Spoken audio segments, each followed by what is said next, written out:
Luego de un año de trabajo, la Comisión de Expertos en Seguridad Social culmina su tarea entregando el documento final al Poder Ejecutivo, con representantes del empresariado y también de trabajadores y trabajadoras. Abordaremos algunas de estas recomendaciones ya muy cerca del momento de la elaboración de un proyecto de ley que va a modificar el sistema previsional. Y de esto hablaremos en otro orden.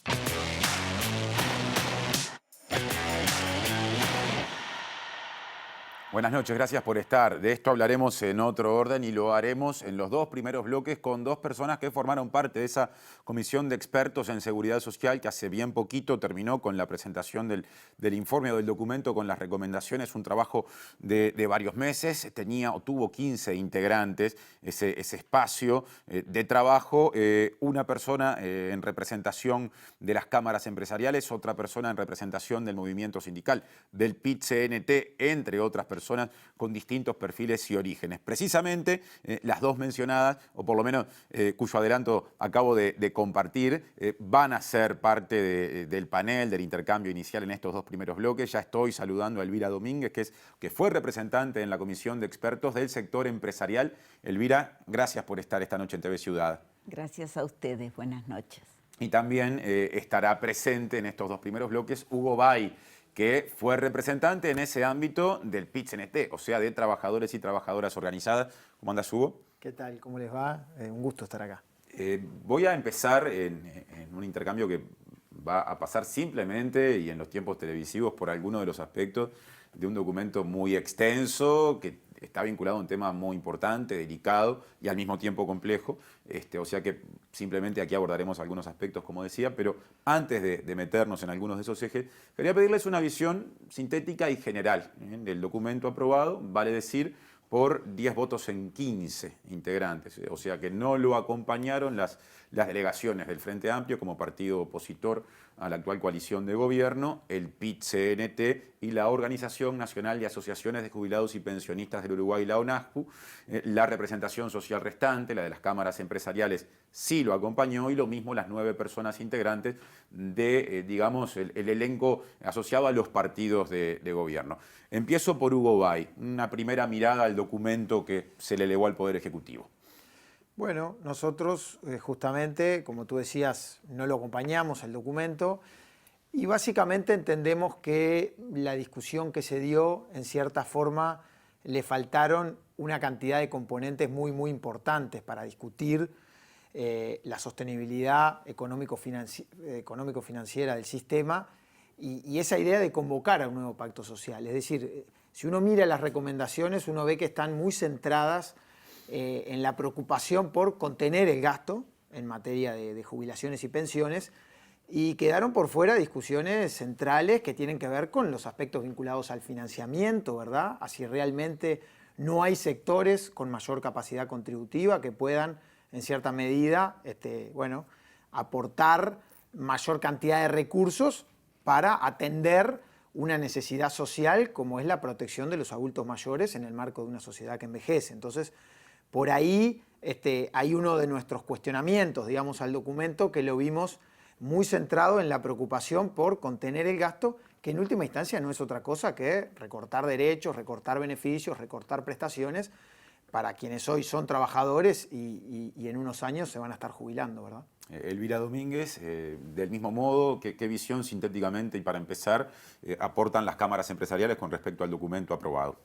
Bien, las cámaras empresariales votaron afirmativamente a acompañar el informe de recomendaciones, fundamentalmente porque es algo de lo que se viene hablando desde hace casi una década. Diferentes líderes políticos de distintos partidos lo han manifestado en forma permanente, pero nadie se ha atrevido a dar este paso porque sin duda todas las reformas en materia de seguridad social suponen para el que toma la iniciativa un costo político alto.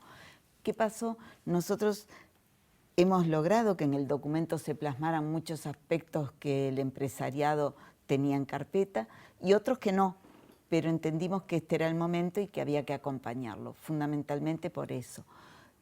con respecto a lo que se decía, que es buscando la sostenibilidad y que fundamentalmente está enfocado digamos, tiene una óptica muy economicista, por llamarle de alguna manera, sí, y así fue también en parte declarado objetivamente al inicio.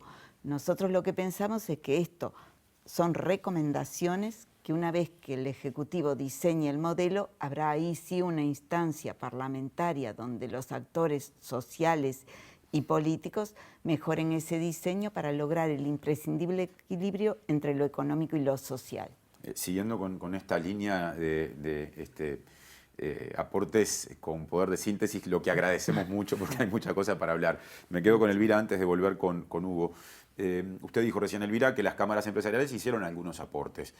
¿Cuáles destacaría de los que fueron incluidos en la redacción definitiva? Bueno, uno que para el sector empresarial era muy importante era el no aumentar los aportes a la seguridad social, ni aporte obrero ni patronal. Y eso quedó incluido en el documento. Nosotros planteamos, capaz que me era más fácil decir cuáles no quedaron, pero sí, capaz que no hubiésemos sido una reforma tan importante que hace difícil comparar un sistema con otro, pero en su momento eso no fue lo que estuvo en cuenta. Otro tema que nos preocupaba y que fue incluido es que no se tome en la negociación colectiva como un espacio para negociar jubilaciones. Y finalmente un punto que fue tomado en el estribo fue la informalidad en su doble faceta.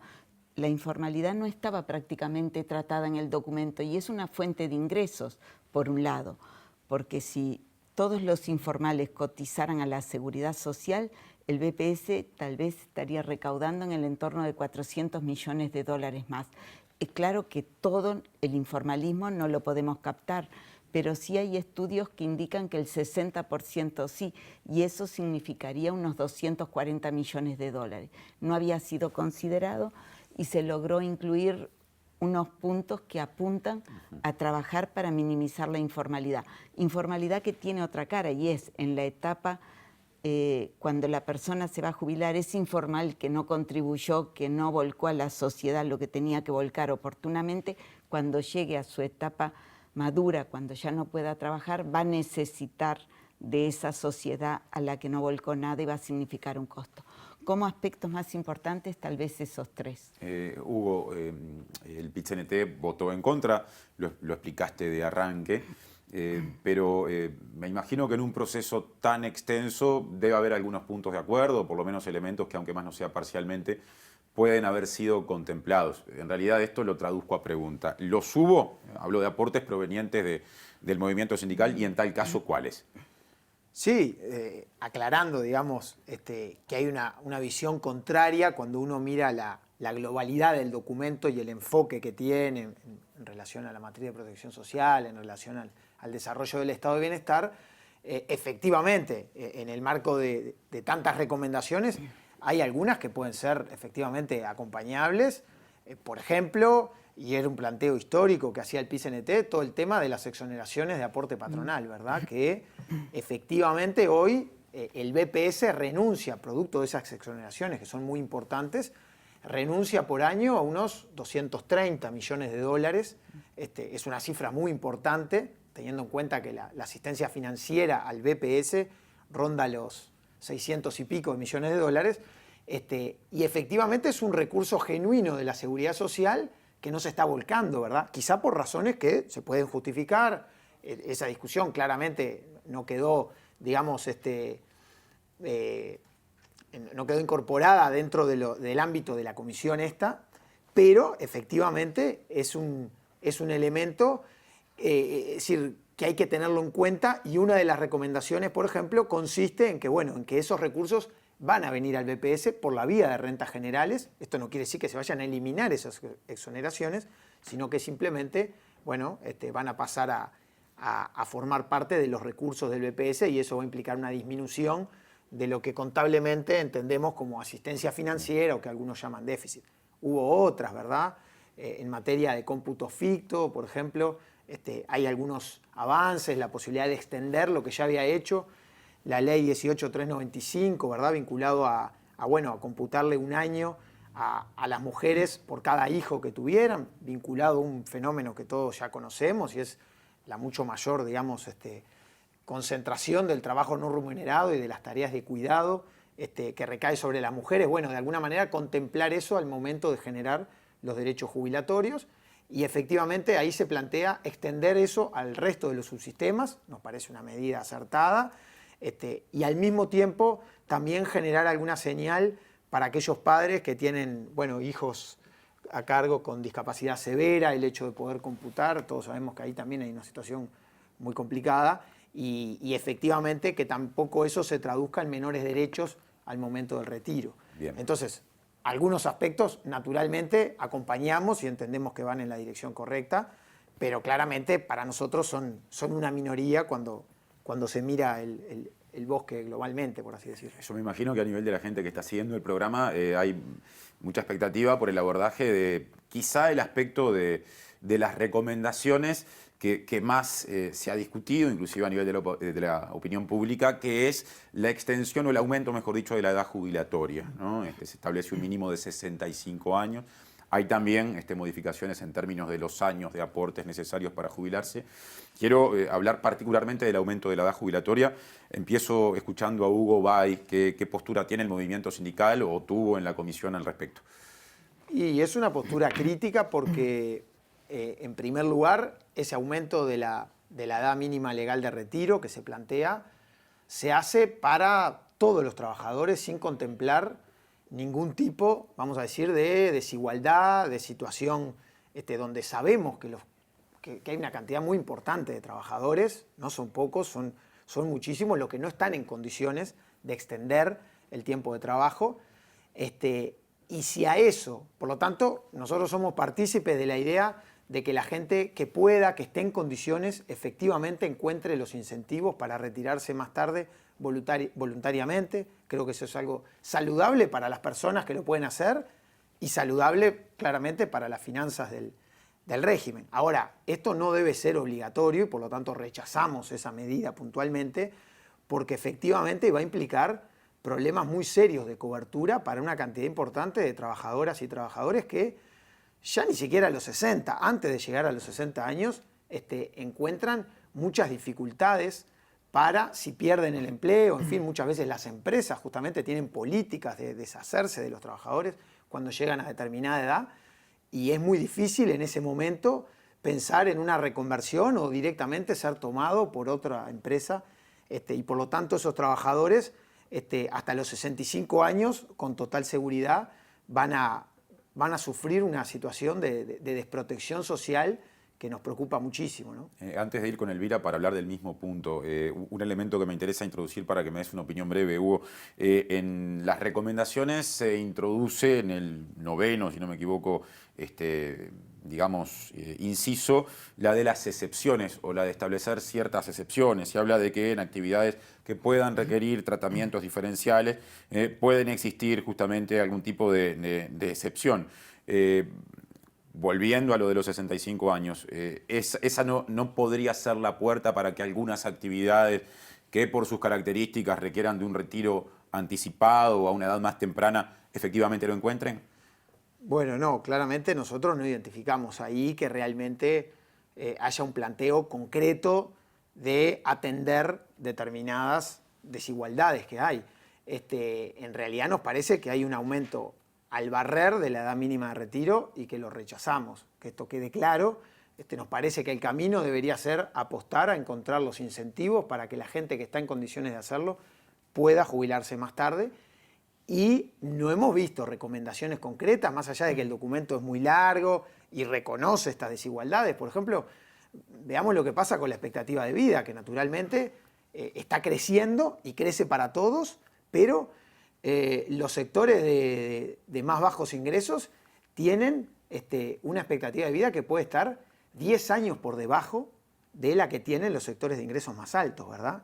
Entonces ahí también hay un componente de regresividad importante en el sistema al momento de que los sectores justamente más castigados en general a través de sus trayectorias laborales más precarias, con menos salarios, después, una vez que acceden a una causal jubilatoria, la cobran por un tiempo significativamente menor. Nada de eso está contemplado con recomendaciones concretas. Pero bueno, también como decía Elvira, hay que ver si realmente después en el marco de un diálogo social y de un proyecto de ley no puede haber, en fin, cambios frente a ese parámetro tan relevante, Bien. tan delicado para la gente. Y cierro con medio minuto, considerando que si a eso le sumamos el hecho de que se exigen más años para jubilarse a partir de los 65 años respecto de lo que es la causal, vamos a decir, por edad avanzada que tenemos hoy. Si a eso le sumamos que las jubilaciones que va a cobrar la gente en muchos casos van a ser menores, si a eso le sumamos que la tasa de reemplazo en las jubilaciones por incapacidad, por imposibilidad física, baja de 65 a 50%, lo que vemos es un combo muy complicado que va a generar problemas de cobertura y de suficiencia para las personas fundamentalmente entre los 60 y los 70 años. Elvira Domínguez, ¿qué visión tienen las cámaras empresariales del aumento de la edad de retiro? Bueno, nosotros se maneja siempre la edad legal y la edad real. La edad legal en Uruguay ha sido 60, pero la edad real promedio jubilatoria ha estado en el entorno de los 63 años. Por lo tanto, pensar en 2 años más no parece algo tan descabellado. No obstante, sin lugar a dudas, no todos llegan igual a los 65 años, no todos pueden estar en el mercado laboral e incluso en el documento de las cámaras se plantea que hay que hacer algún tipo de análisis sobre las posibilidades de, no se habla directamente de una jubilación anticipada, pero alguna medida para extender la protección social en ese periodo que podría quedar la gente sin cobertura entre los 60 y los 65. Está planteado en el documento. Bien. Cuando usted hablaba de la edad en la que por la vía de los hechos en promedio la gente se retira, que ya es superior a la mínima exigida antes, o por lo menos todavía, ¿no? Porque la reforma no se ha hecho, que es de 60 años, uno podría pensar que a futuro, cuando se establezcan, si es que se establecen por ley los 65 años, por la vía de los hechos puede pasar algo parecido. Es decir, no terminará ocurriendo que la gente trabaje hasta cerca de los 70 para obtener la mejor jubilación posible. Bueno, para el sistema, pensando en el sistema desde el punto de vista económico, es el mejor escenario, pero no creo que eso ocurra porque realmente llega una edad donde uno, digamos, donde la capacidad incluso para aportar al trabajo y para ser productivo pasa a ser menos. Entonces eso creemos que no. Capaz que en vez de 65 a lo mejor se puede llegar a 66, pero no creo que podamos hablar de que la gente se quede en el mercado de trabajo hasta los 70. No lo visualizo. Decía que en realidad cuanto más la gente trabaje, el sistema se beneficia en el sentido de que hay más cotizantes en la seguridad social. ¿Qué importancia se le da a la variable del desgaste físico, de los años que pasan, de la renuncia a la vida familiar o a esos años finales de la vida en condiciones de cierto disfrute, que en ese caso la gente debería o no tendría en la medida en que trabajaría más? Sin duda, eso es importante, pero también es importante qué tan productiva puede ser esa persona en su lugar de trabajo. El mundo del trabajo está cambiando a una velocidad de vértigo. No todo el mundo tiene las competencias para adecuarse a esa realidad. Si bien está previsto en el documento que hay que acompañar esto con políticas de empleo, de formación, de recapacitación, no es tan fácil. Una cosa es capaz que lo que se dice, otra cosa es lo que se puede. Entonces hay ahí un espacio para ir explorando y también en el documento de AMNIPE lo que se plantea es, una vez que tengamos la reforma y una vez que se apruebe, esto supone hacer evaluaciones periódicas para ver si hay desajustes y si esos desajustes no están de pronto impactando socialmente y afectando la calidad de vida por restar o dar menos prestaciones. Estamos cerrando el primer bloque, nos quedan unos poquitos segundos. Quiero una mirada a otro de los cambios, capaz que menos comentados, pero que también se sugieren, ¿no? Que tiene que ver con el cálculo de la jubilación. Se establece o se recomienda, mejor dicho, que las prestaciones del pilar a cargo del Banco de Previsión Social en el régimen mixto y demás entidades públicas previsionales se liquiden para todos los regímenes en base a los 300 mejores meses de aportación. 300 meses son años enteros, ¿no? Para que quede claro, basta con hacer la cuenta. Mientras que hasta el momento, o de momento, se hace sobre la base del último salario, del promedio de los últimos 3, 5 o 10 años de aportación, o de los 20 o 30 mejores años. Hugo, ¿qué mirada tenés con respecto a ese cambio que se promueve? Y es una mirada crítica porque, repito, es decir, cuando uno analiza todas las recomendaciones concretas y específicas, más allá de todas las reflexiones que se hacen en el documento, cuando uno, digamos, lo pasa por el tamiz, lo que observa es que lo que queda es recorte de beneficios y derechos. Esto concretamente va a impactar en una baja de las jubilaciones porque hoy, tú recién planteabas que hay diferentes esquemas, desde la caja militar, donde en algunos casos se toma el último mes que viene ganando, digamos, la persona en actividad, bueno, hasta el caso extremo de la caja notarial, que si no recuerdo mal, se toman los 30 años.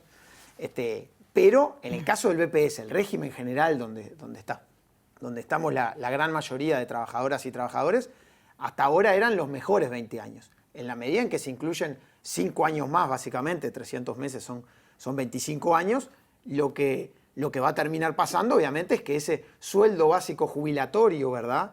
Ese resumen de la historia salarial de la persona va a ser una cifra menor, sobre la que se va a aplicar una tasa de reemplazo, pero que naturalmente va a dar una jubilación menor. Entonces, lo que notamos es una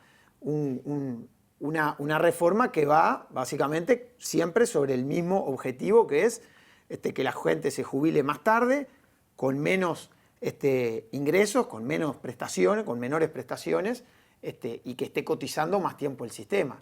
Bueno, nos parece que hay un problema de protección que hacen a la sostenibilidad social del sistema, ¿verdad? No nos olvidemos de sostenibilidad económico-financiera, es imprescindible, pero también la sostenibilidad social, y al mismo tiempo un gran desequilibrio, es decir, todo el peso del ajuste va a recaer sobre los trabajadores que van a ser los futuros jubilados. Y hay otros sectores, recién hablaba de lo militar, hablamos de las altas rentas empresariales, de la riqueza. Todos esos sectores viven en la misma sociedad que los trabajadores y que las trabajadoras, y realmente uno se pregunta si no hay condiciones para que en ese pacto también, de alguna manera, se comprometan, por ejemplo, aportando mayores recursos. Bien. Elvira, ¿qué mirada tienen las cámaras con respecto a esto de calcular la jubilación sobre esos 300 meses, lo que, como decía Hugo, significa 5 años más, por lo menos en comparación con el actual régimen del BPS? Bueno, acá nosotros tenemos 2 documentos, en uno no se pronuncian al respecto y en el otro documento son contrarios a contemplar los 300 meses. No obstante, esto tenemos que verlo como un tema de que va a hacer que, que la liquidación o el salario básico jubilatorio responda al real aporte que ha hecho la persona durante su vida activa. Pensemos que en vigencia del Acto 9 y todavía en el inconsciente de mucha gente, hay gente que piensa que uno se jubila por los últimos 3 años. Eso era en el Acto 9, antes de la Ley 16713. ¿Por qué era así? Seguramente porque era imposible físicamente, porque no había la tecnología que tenemos ahora, liquidar y buscar los recibos de toda la historia de una persona. Cuando se aprueba la 16713, allá por el año 95, ya la tecnología había evolucionado, pero como no teníamos historia laboral, se tuvo que manejar ese comparativo de últimos 10 con los mejores 20, y bueno, y ahora estamos tomando los mejores 20 porque ya tenemos historia laboral que tiene más de 25 años. Hoy en día lo que se hace es, si yo tengo en la historia del individuo 25 años registrados, ¿por qué voy a hacer liquidaciones que no contemplen todo lo que yo tengo en mi sistema? ¿Es justo? Yo creo que sí. Lo que tenemos es que educar a la gente para que sea consciente de que debe procurar que cada peso que gana en su vida quede reflejado en el Banco de Previsión Social. Cada trabajador debe transformarse en un defensor de sus aportes, porque eso es lo que a la larga va a hacer que tenga una mejor o peor jubilación. Hacemos una breve tanda y venimos porque Bay pidió la palabra, pero más allá de este contrapunto quedan otros temas que no han sido abordados. Pausa en otro orden y seguimos a través de la pantalla de TV Ciudad.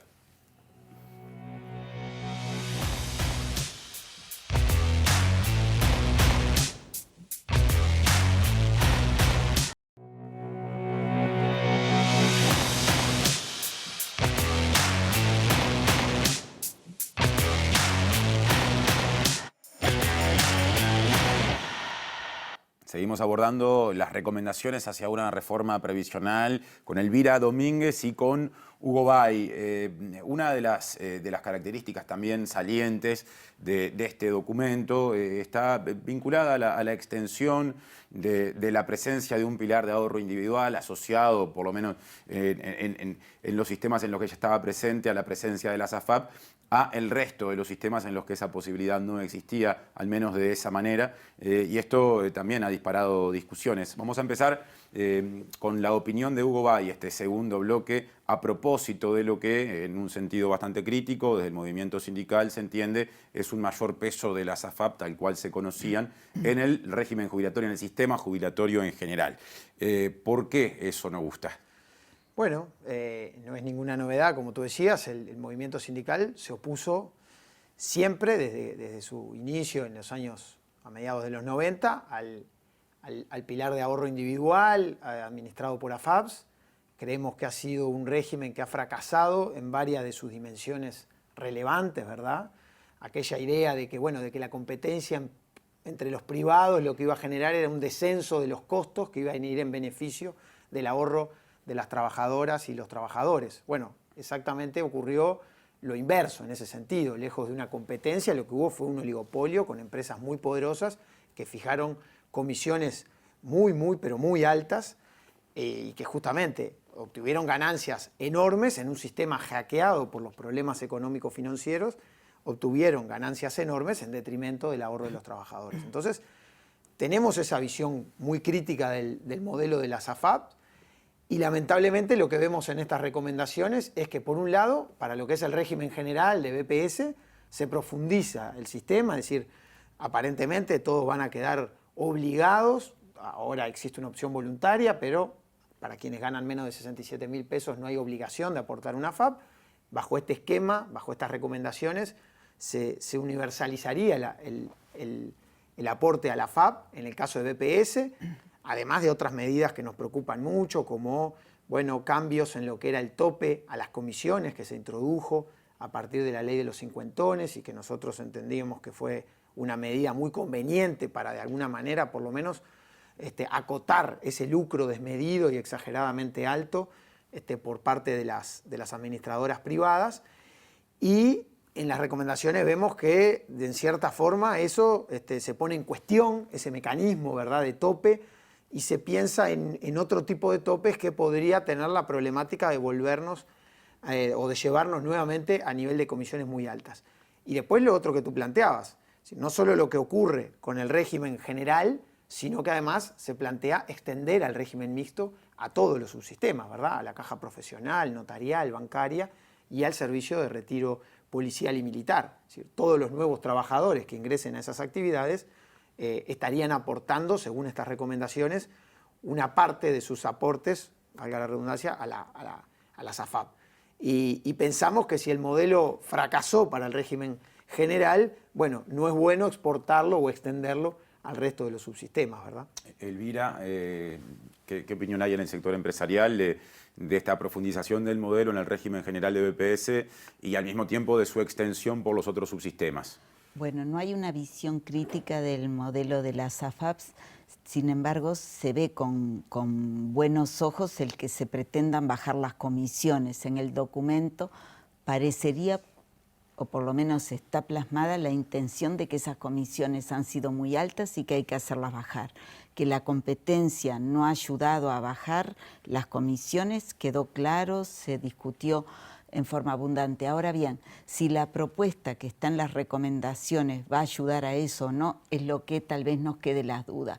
Pero nosotros desde las cámaras empresariales queremos que esas comisiones tienen que bajar muchísimo más de lo que ya bajaron a partir del momento en que se puso como referencia la Comisión de República AFAP.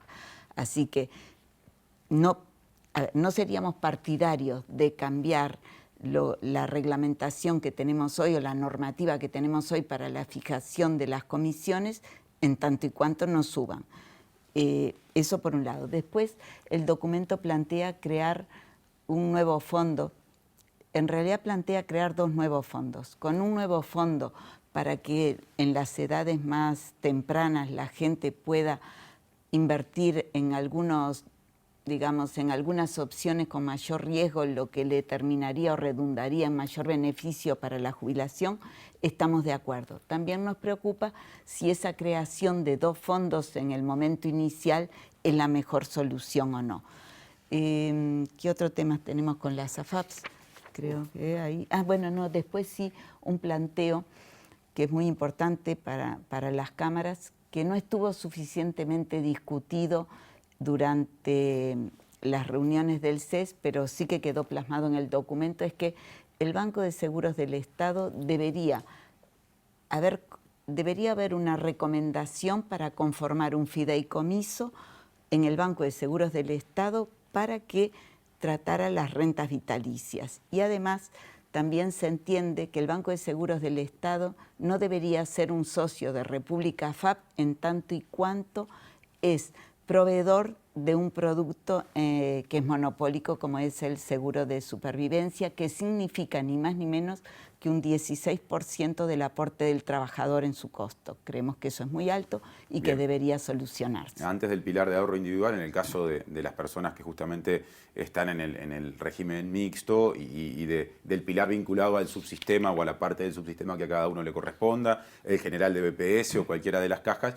ahora se empieza a hablar de un pilar cero, que es un ingreso mínimo garantizado, que es parte de las recomendaciones, que suplementaría las jubilaciones y pensiones de hasta 39.000 pesos, un complemento que variaría en función de las prestaciones que obtengan las personas que se jubilen, quienes hayan tenido historias, digamos, en términos laborales más discontinuas y con menores sueldos recibirían un mayor aporte, digamos, producto de justamente ese esfuerzo tributario, y de todos modos eso tendría un tope aproximado cercano a los 13.000 pesos. Permitiría que gente con nulas trayectorias laborales en el sentido formal obtuviera después de los 71 años esos 13.000 pesos y que otras personas con derechos jubilatorios pudieran obtener un plus siempre menor a ese dinero. Empiezo por Elvira Domínguez. ¿Qué opinión tiene el sector empresarial con respecto a esto del pilar cero o del ingreso mínimo garantizado?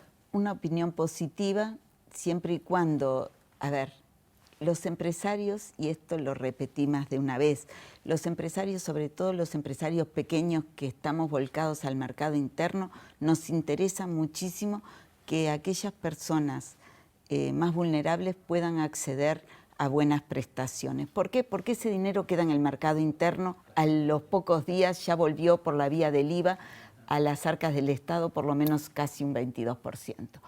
Entonces, tener buenas prestaciones en esos niveles más bajos nos parece bien. Ahora hay que ver bien cómo y quién las paga. Y ahí es donde capaz que cuando tengamos el diseño final podamos opinar más. Hoy en día nos parece bien tener ese ingreso mínimo garantizado. Habrá que ver cómo termina el diseño. No queda, por lo menos no nos quedó tan claro. Hugo Bay. Nosotros, en realidad nos parece una medida necesaria. Si uno mira el sistema hoy, ya ve que el sistema de jubilaciones y pensiones en Uruguay tiene un alcance muy amplio, una cobertura muy importante, donde básicamente más del 95% de las personas reciben alguna prestación por parte de la Seguridad Social.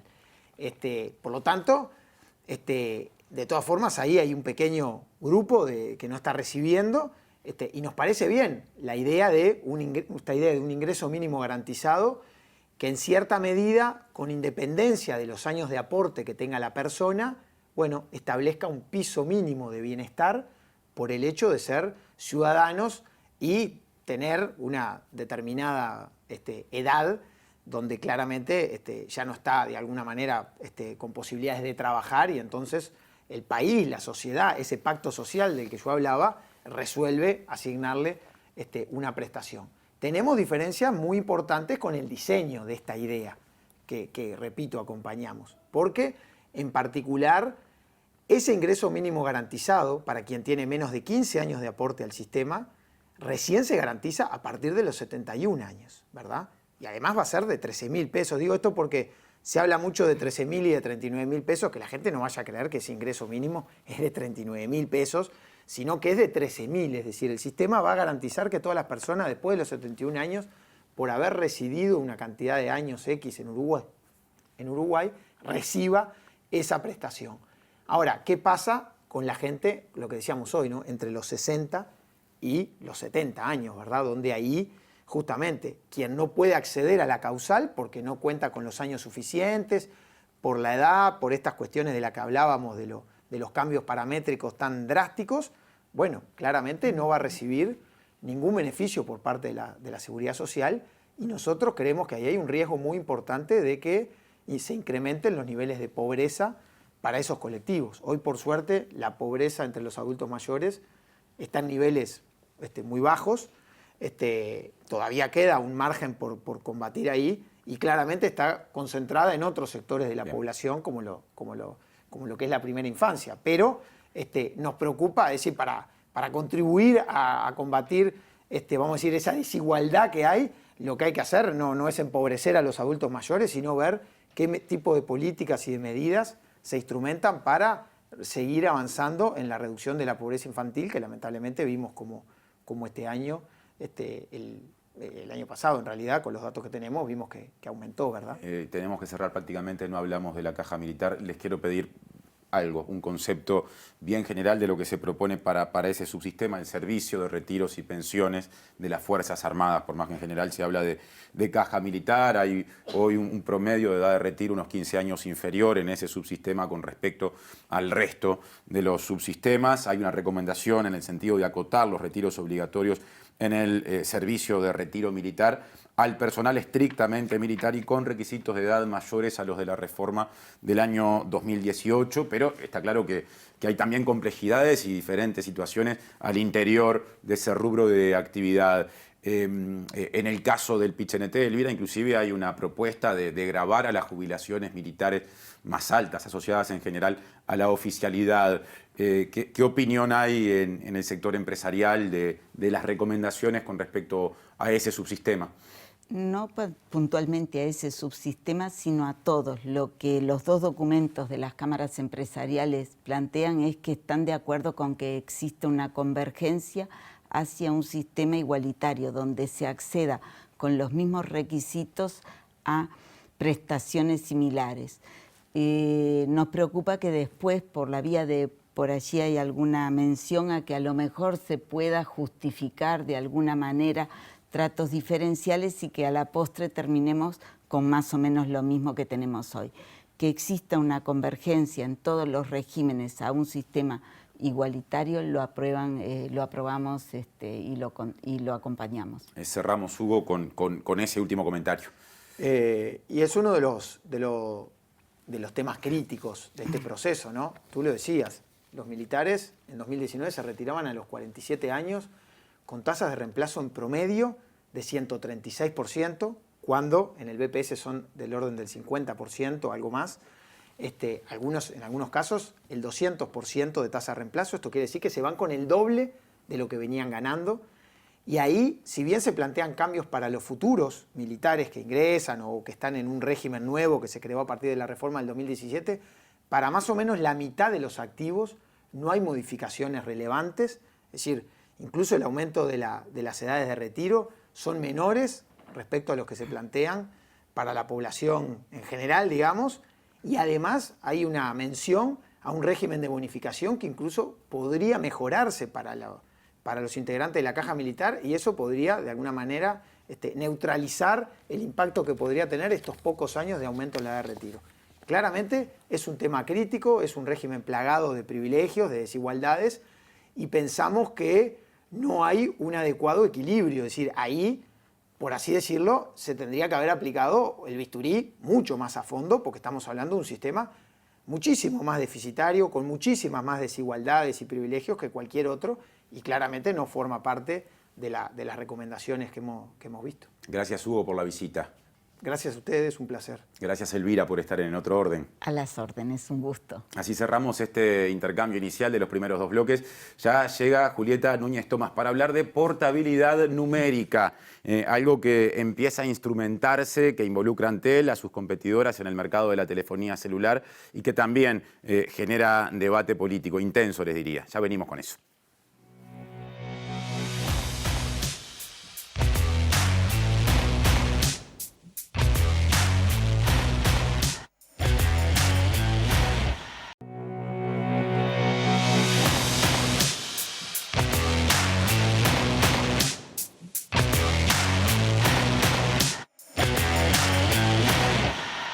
Bloque 3, ¿qué es la portabilidad numérica? El proceso justamente hacia esa posibilidad dispuesta por normativa ya aprobada, pero al mismo tiempo cuestionada. ¿En qué fase está? Todo eso desarrolla Julieta Núñez Tomás a continuación. Juli, buenas noches. Buenas noches, Martín. Vamos a seguirte con atención, creo que también hasta para aprender, porque se está hablando mucho de algo que en realidad hasta hace un tiempo no era casi mencionado. No era casi mencionado, pero fue un tema que estuvo presente varias veces en la agenda pública y bueno, quizás no fue de los artículos que estuvieron más en el tapete cuando se discutió la LUC en el Parlamento y tampoco cuando se discutieron los artículos que la campaña por el referéndum pensaba derogar y pretende derogar aún, pero bueno, hoy estamos frente a esta situación porque han sucedido un montón de cosas. ¿Qué cosas destacás de todo lo que sucedió?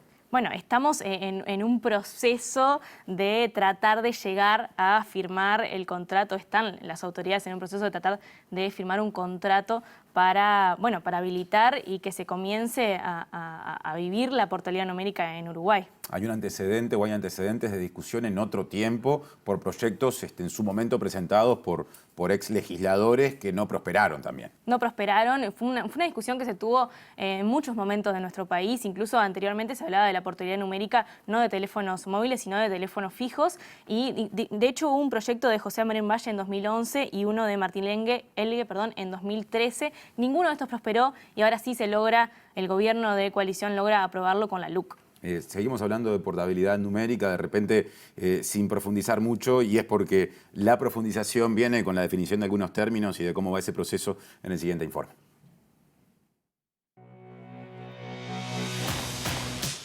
El capítulo 2 de la sección 11 de la Ley de Urgente Consideración LUC, aprobada en julio de 2020, legisla acerca de la portabilidad numérica en Uruguay. Los artículos, que van del 471 al 476, declaran a la portabilidad numérica como un derecho de los usuarios de telefonía móvil, disponen obligaciones para las empresas de telefonía y determinan la forma de dar cumplimiento a la nueva disposición. La portabilidad numérica permite que los usuarios puedan cambiar de empresa de telefonía móvil conservando el mismo número de teléfono.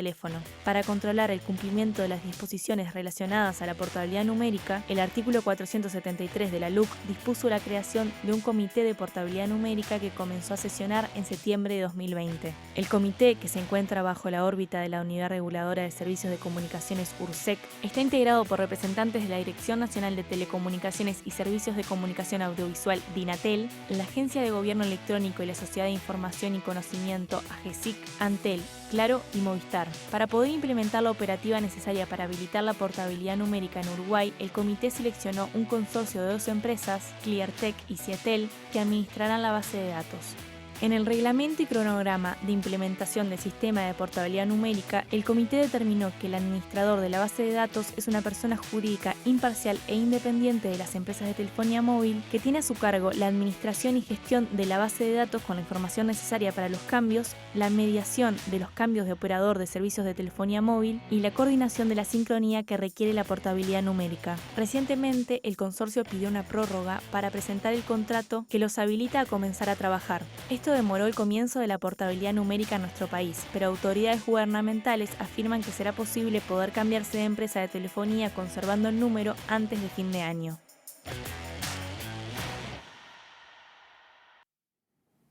En definitiva, se trata de eso último, que las personas puedan cambiarse de empresa proveedora de telefonía móvil manteniendo el número y no como pasa ahora que hay un prefijo que cambia según la empresa. Esto el gobierno lo defiende en términos de derechos, ¿no? Apelaciones a la libertad, pero hay sectores que lo cuestionan fuertemente. Sí, por diversas razones en realidad lo cuestionan. Una tiene que ver con el avance tecnológico que hemos experimentado en los últimos años con respecto a la telefonía móvil y dicen que hoy en día ya no es tan importante teniendo las aplicaciones de mensajería que ya casi ni sabemos si estamos escribiéndole a un teléfono de Antel, de Movistar o de Claro porque no está tan presente, porque bueno, los costos no son los mismos que habían hace muchos años y utilizamos otras formas de comunicarnos.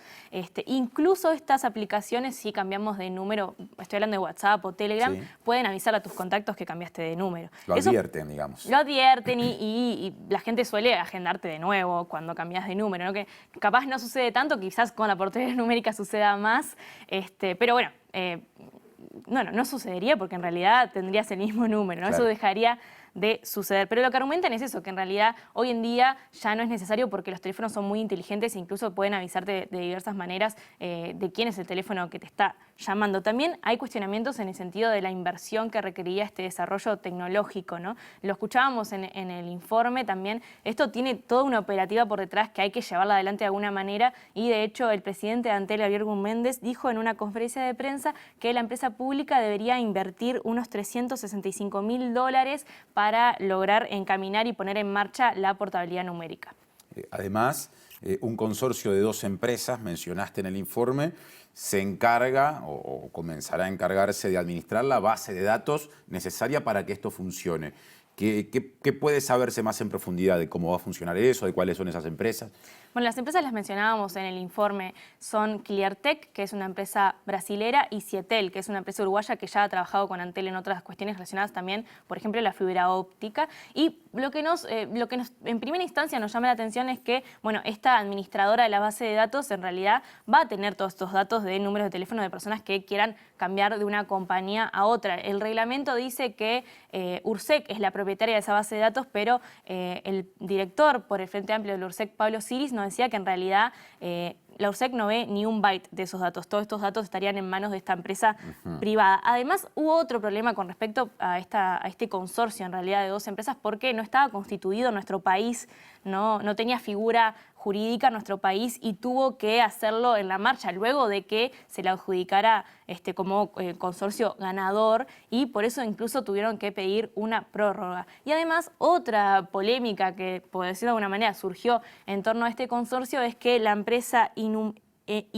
Inetum España, Sociedad Anónima, perdón, que también había concursado para esta adjudicación y quedó más abajo de Cleartech, presentó un recurso administrativo ante el URSEC porque decía que no tenía, que este consorcio no había acreditado la experiencia en materia de portabilidad numérica, que era una de las exigencias del pliego, y lo que nos comentaba también Siris es que la URSEC dio lugar a este recurso administrativo, lo está procesando ahora el Tribunal de lo Contencioso Administrativo, y nos decía Siris que en caso de que la URSEC responda afirmativamente a la empresa sería un gran problema para el consorcio y para el desarrollo de todo lo que tiene que ver con la portabilidad numérica y con la implementación.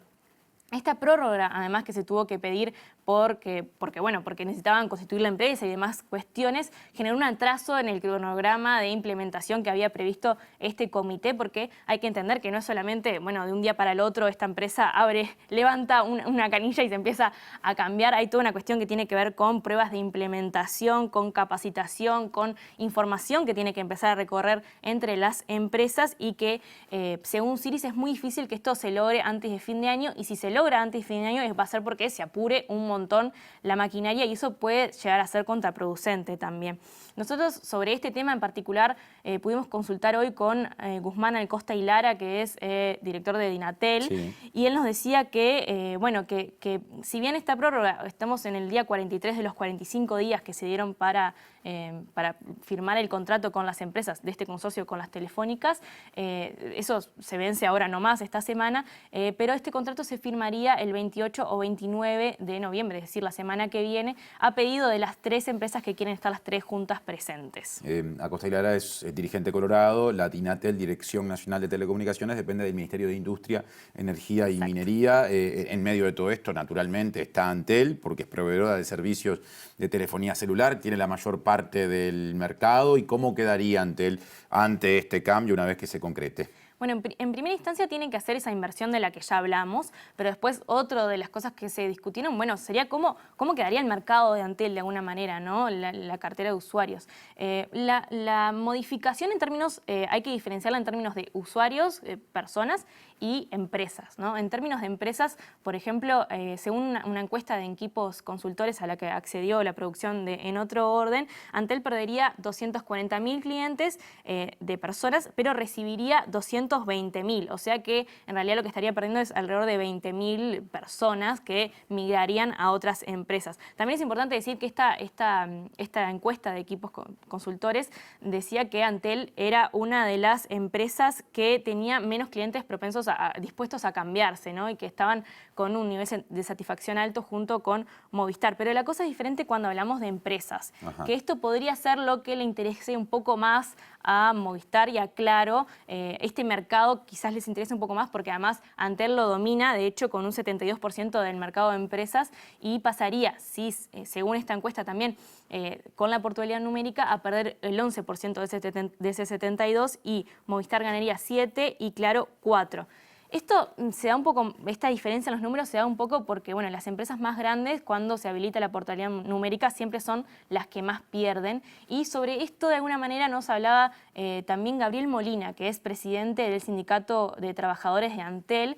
Le consultamos un poco sobre estas cifras y su opinión, la opinión del sindicato, del rol de la empresa pública y también de las negociaciones del gobierno con estas empresas privadas. Si te parece, lo podemos compartir. Opina Molina, Sindicato Único de las Telecomunicaciones. Lo que el gobierno está haciendo con la portabilidad numérica es generando un terreno para que las multinacionales que están en este país y compiten con Antel crezcan. Estamos hablando de un almacencito de barrio. Estamos hablando de telecomunicaciones. Estamos hablando de Antel, la empresa de los uruguayos, nuestra empresa, no de los gobiernos, de los uruguayos.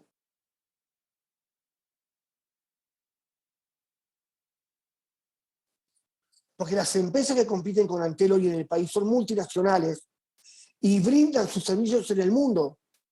Por tanto, no les importaría regalar los servicios acá para apoderarse del mercado. Si eso no se controla por parte del Estado uruguayo, van a terminar regalando terminales de telefonía móvil, celulares, regalándolo con un costo mínimo, cosa que Antel no lo puede hacer. Porque si Antel lo hace eso, estaría dejando de ingresar economías propias para después volcarlas a donde las vuelca. No nos olvidemos que Antel paga todos los impuestos habidos por haber. Y las multinacionales que compiten con Antel no los están pagando hoy. Entonces todo ese dinero que Antel aporta a rentas generales, que andamos aproximadamente los 120 millones de dólares, si Antel lo recauda, no los va a poder volcar. Entonces, ¿de dónde van a recaudar?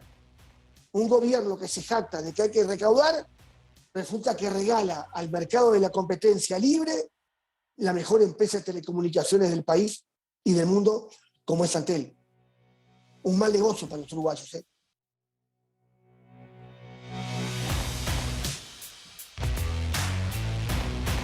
Mal negocio, sentenció Molina. Esto deriva de la ley de urgente consideración, pero resulta que esa parte del articulado está dentro de los 135 artículos sometidos a referéndum que seguramente el año que viene sean puestos a consideración de la ciudadanía. Entonces, ¿qué pasa a futuro?